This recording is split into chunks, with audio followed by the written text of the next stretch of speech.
کہ اللہ تبارک و تعالیٰ نے جو اپنے محبوب کو دیا ہے حضور اسی سے سب کچھ کر سکتے ہیں.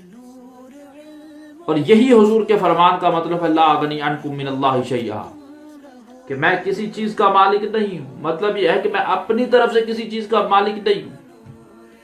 جو کچھ ہے رب کی عطا سے ہے، اور اللہ نے دیا کتنا ہے یہ ہم گن نہیں سکتے. انا اعطیناک الکوثر، ساری کثرت باتیں یہ ہیں،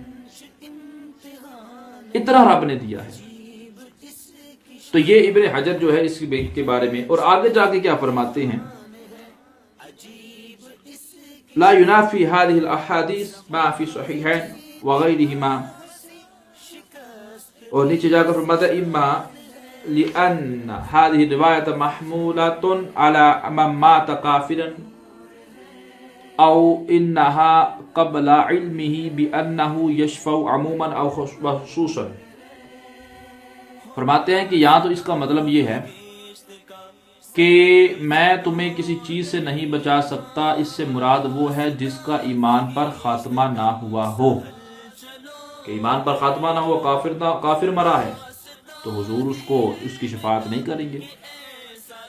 یا یہ جو حضور کا فرمانا تھا یہ آپ کے علم سے پہلے تھا، کیونکہ بالکل ابتدائے اسلام میں اعلان نبوت میں جب آپ نے کیا تو کچھ ہی عرصہ بعد اس کے یہ بیان کیا. حالانکہ آپ کا علم، آپ کے درجات، آپ کو جو رفعتیں بلندیاں رب تعالیٰ کی طرف سے ملی وہ تدریجاً مقامات کے جو ہے وہ جس طرح قرآن نازل ہوتا گیا ایسے آپ کے علم میں اضافہ ہوتا گیا.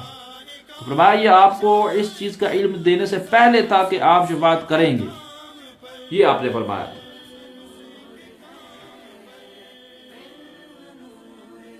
اور اسی طرح علامہ مناوی نے تفسیر میں زیر حدیث کل سبب و نسب ینقطع یوم القیامہ، یہ جو حدیث پاک ہے اس حدیث کے تحت کیا فرماتے ہیں، لا یعارضہ قول صلی اللہ علیہ وسلم لأہل بیتہ لا اغنی عنکم من اللہ شیئا لأن معناه انه لا يملك له نفعا لكن الله يملكه نفعهم بشفاعته فهو لا يملك الا ما ملكه ربه. فرماتے ہیں یہ تو حدیثوں کا تکرار ہو گیا. بظاہر طور پر دیکھا جائے ایک حدیث میں فرمایا میں مالک نہیں ہوں، دوسرے میں فرمایا کل نصب و سبب ینقطع یوم القیامہ الا نصبی و سببی. ایک حدیث پاک میں نصبی و سہاری ہے کہ سارے رشتے ٹوٹ جائیں گے لیکن میرا رشتہ قائم رہے گا قیامت کے دن. فرمایا یہ معارض نہیں ہے، یہ ٹکرار نہیں رہے، بلکہ وہاں جو نفی کی گئی ہے کہ میں مالک نہیں ہوں اس کا مطلب یہ ہے کہ میں ذاتی طور پر مالک نہیں ہوں.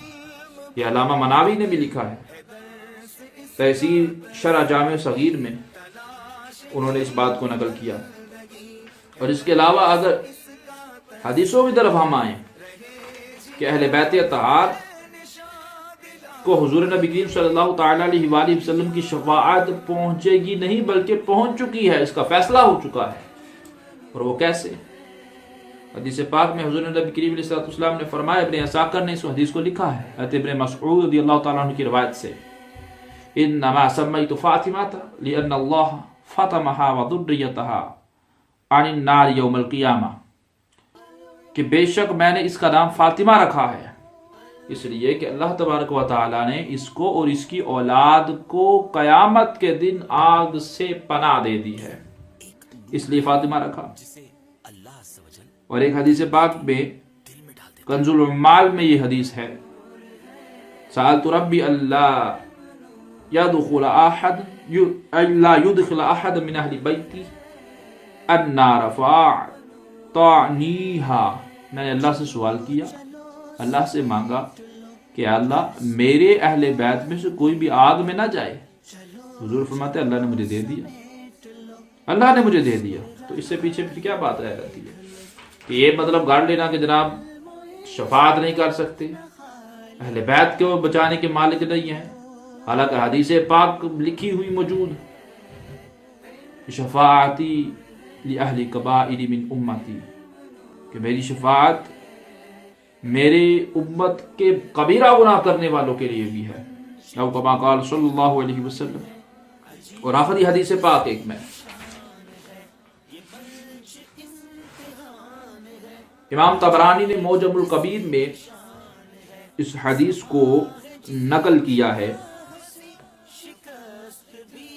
امیر المؤمنین حضرت مولا علی کرم اللہ تعالی وجہ الکریم کی بہن حضرت ام ہانی رضی اللہ تعالی عنہا کی بالیاں نظر آئیں تو حضرت علی رضی اللہ تعالی عنہ نے زجر کرتے ہوئے، ڈانٹتے ہوئے، ڈراتے ہوئے فرمایا ان محمد لا یغنی عنک من اللہ شیئا، کہ قیامت کے دن تمہیں حضور بھی نہیں بچائیں گے اے ام ہانی، اللہ سے تمہیں نہیں بچائیں گے جو تم کام کر رہی ہو، یعنی بے پردگی کر رہی ہو، تمہاری کانوں کی بالیاں نظر آ رہی ہیں، حضور بھی نہیں بچائیں گے۔ اب ام ہانی رضی اللہ تعالیٰ حضرت علی کی بہن تھی، وہ حضور کے پاس چلی گئی، حضور کے پاس چلی گئی اور سارا واقعہ بیان کر دیا، یا رسول اللہ حضرت علی نے مجھے یہ کہا ہے کہ حضور بھی قیامت کے دن نہیں بچائیں گے۔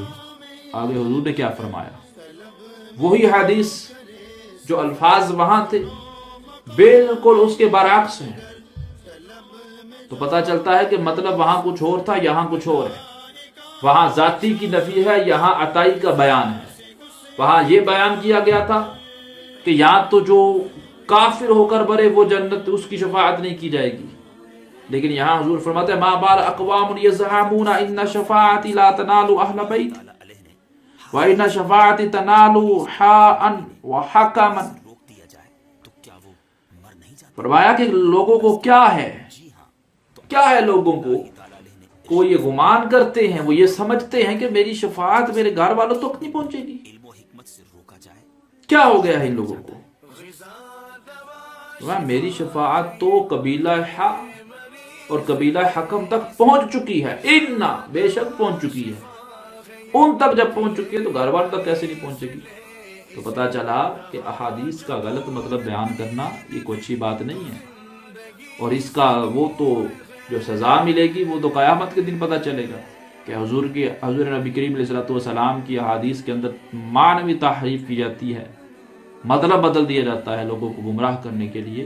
تو حضور کی شفاعت اہل بیت کو بھی پہنچے گی، مومنین کو بھی پہنچے گی، کبیرہ گناہ کرنے والوں کو بھی پہنچے گی۔